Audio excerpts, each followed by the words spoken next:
કે તેજી ને મંદી દુનિયાના કોઈ પણ બિઝનેસમાં આવે એમ હીરામાં પણ બહુ ટાઈમ આવી 5-10 વખત આવ્યો આ 60 વર્ષમાં પણ ઓછો ટાઈમ હોય તેજી વરસ હોય મંદી 2 મહિના હોય 4 મહિના હોય 6 મહિના હોય પણ આ વખતે મંદી 2 વર્ષથી ચાલે છે અને 2 વર્ષથી ચાલે એમાં સંજોગ એકદમ અલગ છે।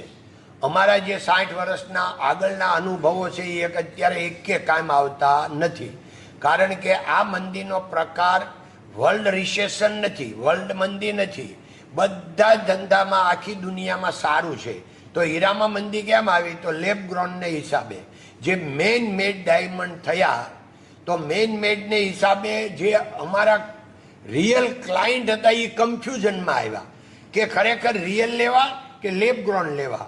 એટલે અત્યારે હવે આ 3 વર્ષ 2 વર્ષ થયા લેબ ગ્રોનને, હવે લોકોને દૂધનું દૂધ અને પાણીનું પાણી ખબર પડી એટલે હવે રિયલ ડાયમંડમાં થોડું માર્કેટ વળતા દિવસો છે।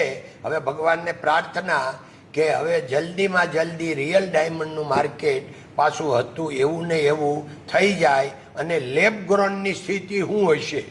તો લેબ ગ્રોન બહુ વધવાનું છે। કારણ શું છે કે એ જ્યારે રિયલ ડાયમંડ હતા એ તો આખી દુનિયાની 1% 1/2% લોકો વાપરતા હતા।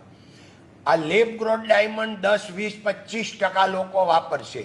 બહુ મોટું એનું માર્કેટ છે। અરે કાંઈ દાગીનામાં જ વપરાય એવું નથી।